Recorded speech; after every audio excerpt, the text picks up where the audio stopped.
Hello students, we are doing the chapter Emerging Modes of Business, and in this chapter we are discussing about some new ways of doing the business, how a business can be run and how it can be effectively in a successful way by new techniques and new methods. So by adopting new modes, how a business can be run successfully, let's see it. In last video lesson we discussed about e-commerce and e-business, how business can be run by electronical way and the commerce activities can be done by electronical way.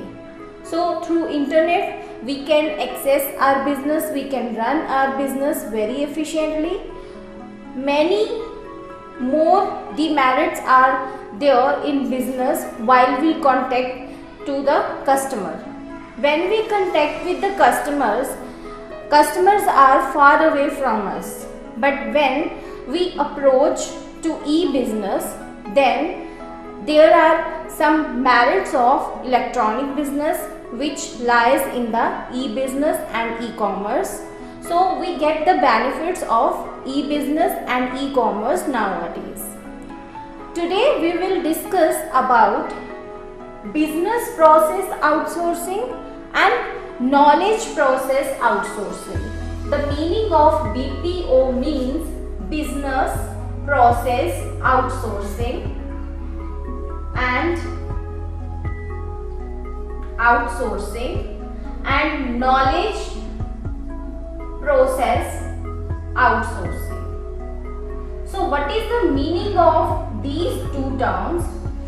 We will discuss it. This lesson is about the discussion of business process outsourcing and knowledge process outsourcing. But first of all, this common word is outsourcing. What is the meaning of outsourcing? We will see it. So here I am going to tell you about the meaning of outsourcing. Here is a business and this business is manufacturing some medicines. So manufacturing medicines is the task of this business. Let's say it is the business 1, firm 1. This is manufacturing medicines. While they are manufacturing medicines, they have to keep their medicines in safe way. So they need containers. So they are not doing the business of preparing the containers. So उनका main task है medicine manufacture करना, but उनका main task containers बनाना नहीं है, but उन्हें packaging के लिए containers चाहिए. देन वो क्या करते हैं कि एक सेकंड फर्म को अप्रोच करते हैं जो कंटेनर्स बनाते हैं. फॉर एग्जाम्पल ये बॉटल्स बनाते हैं.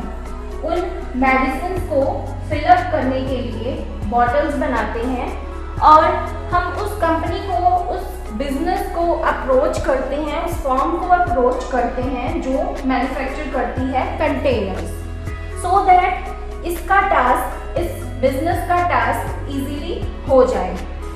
सो जब एक बिजनेस दूसरे बिजनेस की हेल्प लेता है, दैट मीन्स आउटसोर्सिंग.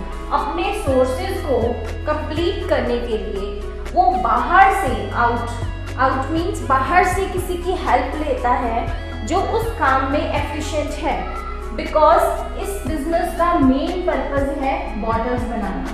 तो अगर वो एक ऐसे फर्म की हेल्प लेता है जिसका काम ही मैन्युफैक्चरिंग है कंटेनर्स का, देन वो अपना बिजनेस एफिशिएंटली एंड इजीली कर सकता है.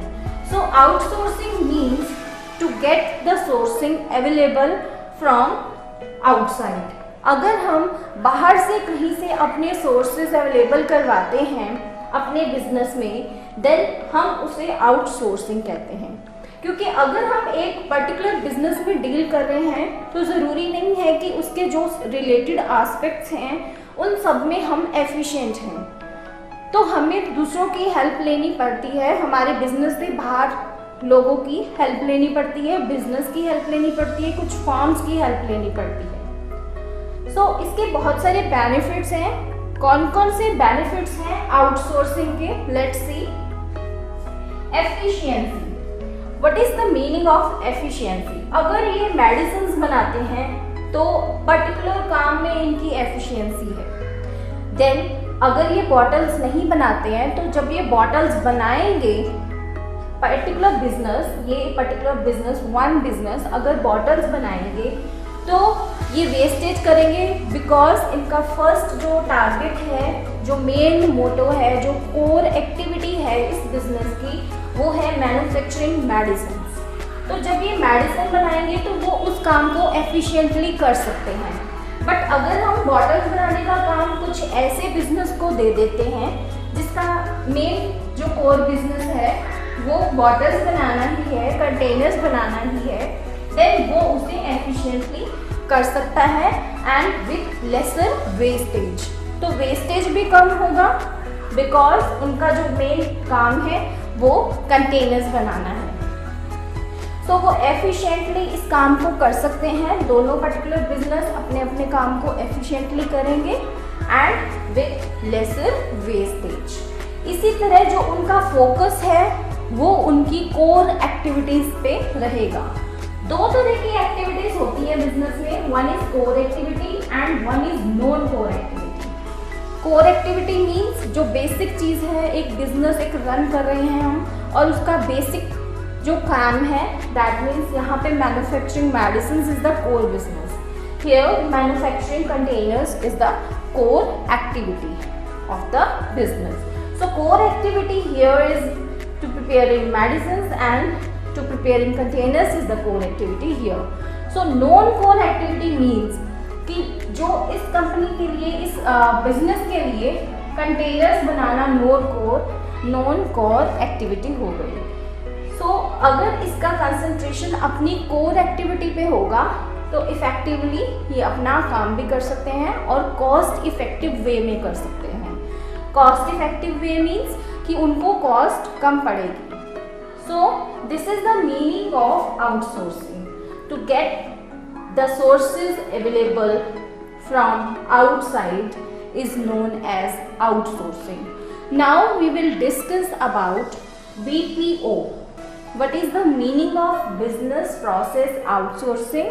We will discuss it, and further we will discuss about knowledge process outsourcing. Now let us first of all see what is business process outsourcing, BPO. So business process outsourcing, it refers to setting a business task accomplished through an outside agency. So it is what? It is setting business task to accomplish the business task through an outside agency. When we take the help of outside agencies for completion of the task of the business, then it is known as business process outsourcing. That means to complete the process of business, we take the help of outsourcing. तो हम बाहर से help लेते हैं। Outsourcing means कि हम अपने task को कंप्लीट करने के लिए, बिजनेस के प्रोसेस को कंप्लीट करने के लिए, बिजनेस टास्क को कंप्लीट करने के लिए आउटसाइड एजेंसी से जब हेल्प लेते हैं।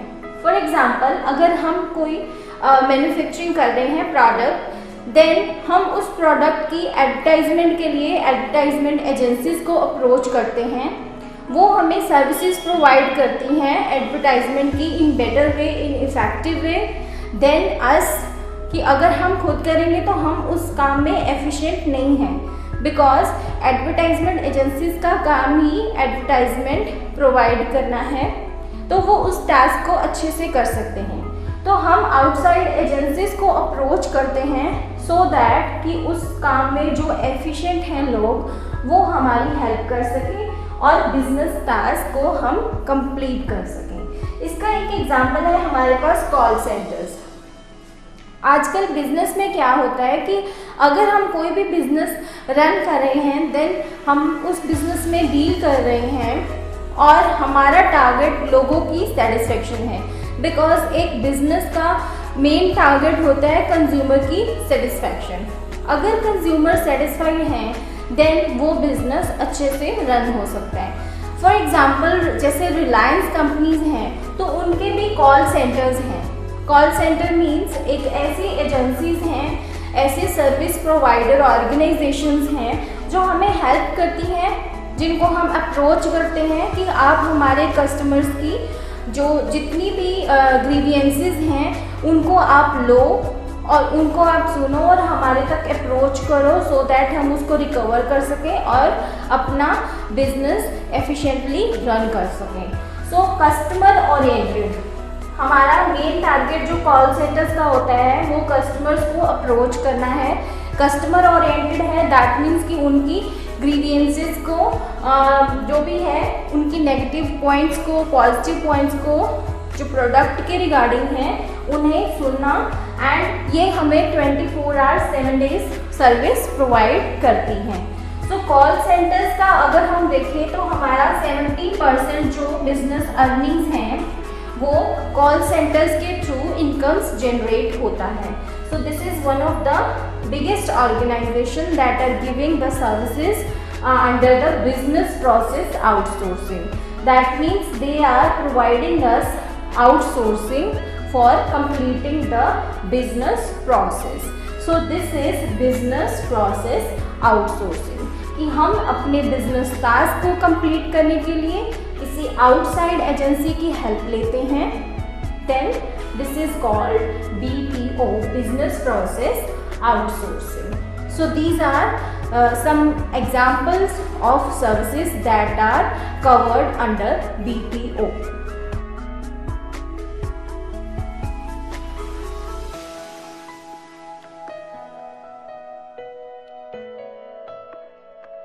Next term we have knowledge process outsourcing, that means KPO.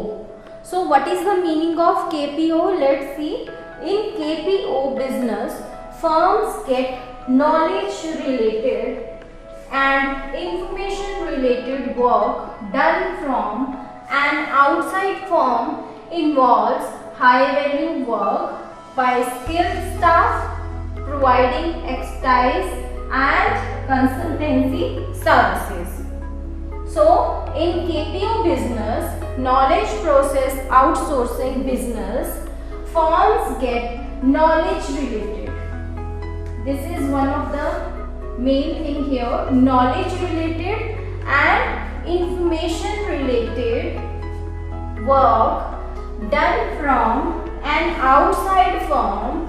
It is very much clear to you that outsourcing means work done from outside of the firm, involves high value work. This is the third point, high value work by skilled staff providing expertise and consultancy. So the first word here is knowledge related. What is knowledge related? When we approach to outside agencies or outside firms for knowledge process outsourcing, that means this type of outsourcing is knowledge related. When we don't have that type of knowledge which the agencies have and we are approaching to them for knowledge related process, then and information related, we don't have information about the process and we are approaching to the outside agencies for information related. That means कि अगर हम कोई business run कर रहे हैं, हमें उस type की नॉलेज नहीं है और हमें उस इंफॉर्मेशन की ज़रूरत है जो हमें उन एजेंसी से मिल सकती है, तो हम आउटसाइड एजेंसीज को, आउटसाइड फर्म्स को अप्रोच करते हैं सो दैट हमारा प्रोसेस जो है बिजनेस का वो कंप्लीट हो सके। इसे हम बोलते हैं नॉलेज प्रोसेस आउटसोर्सिंग, कि हम आउटसोर्सेस तो ले रहे हैं बट वो नॉलेज के बेस पे है, नॉलेज के बेस पे, इंफॉर्मेशन के बेस पे। And work done from an outside firm involves high values work by skilled staff. Whenever we approach to some specific knowledge forms, knowledge related, information related work done by some outside firms, then skilled staff will be there. तो उस particular task के लिए हमें वहाँ पे skilled staff भी मिलेगा जो उस वर्क में एक्सपर्टाइज होगा, दैट मीन्स एक्सपर्ट होगा, एंड वो हमें कंसल्टेंसी भी प्रोवाइड करेगा. यहाँ पे मैं आपको एक एग्जांपल देती हूँ सो दैट आपको सारे मीनिंग्स यहाँ पे क्लियर हो जाए. This one is third, fourth, fifth and sixth. Let's say knowledge process outsourcing. We are talking about that. Let's say this is our business. B1. This is our business. और इस पे हमारे ऊपर किसी पर्सन ने सू कर दिया, दैट मीन्स हमारे ऊपर केस फाइल कर दिया जिसकी हमें नॉलेज नहीं है कि हम उसको कैसे टैकल करें. सो हम एक ऐसा पर्सन अपॉइंट करेंगे जो ये नॉलेज रखता हो, जिसको इंफॉर्मेशन हो इस टोटली पूरा जो केस फाइल करते हैं उसके रिगार्डिंग कि वो हमारे को सेफ पॉइंट पे रख सके, दैट मीन्स हमें सेफ गार्ड दे सके. High values work by skilled staff. So the facility that the person we have appointed for filing a case against the firm or against the person, then he has some skills. तो उसमें कुछ skills होंगी तभी हमें वो safe point पे रख सकता है, उस काम में वो एक्सपर्ट होगा एंड हमें कुछ कंसल्टेंसी भी प्रोवाइड करेगा. एक और एग्जांपल है यहाँ पे कि हमारा सपोज बिजनेस है और हम उस बिजनेस में अकाउंट्स मेंटेन करने के लिए एक पर्सन अपॉइंट करते हैं, अकाउंटेंट, या फिर हम अकाउंटिंग पर्पस के लिए बाहर से किसी एजेंसी को अप्रोच करते हैं. बिजनेस हमारा है, देन हम किसी पर्सन को अप्रोच करते हैं क्योंकि उसे हायर करना बिल्कुल जो है कॉस्ट इफेक्टिव नहीं होगा. तो हम क्या करते हैं कि ईयर एंड पे उस पर्सन को अपॉइंट करते हैं जिसको इसकी नॉलेज हो एंड जो हमें इसकी इंफॉर्मेशन भी रखता हो एंड वो स्किल्ड हो, और वो पर्सन जो है अकाउंटेंट हम प्रोवाइड कर रहे हैं अकाउंटिंग पर्पस के लिए, बिजनेस के अकाउंटिंग पर्पस के लिए एंड अकाउंट्स को देखने के लिए वो एक्सपर्ट भी हो उस काम में, कंसल्टेंसी भी हमें प्रोवाइड करे. So this is knowledge process outsourcing. Once again you can see in KPO business firms get knowledge related and information related work done from an outside firm. This is understood. Outsourcing means from outside firm, involves high value work by skilled staff providing expertise and consultancy services. तो हम कुछ services की example जो हैं वो आप देख सकते हो. So these are the examples I have given you. So these are some more services that are covered under KPO, that means knowledge process outsourcing.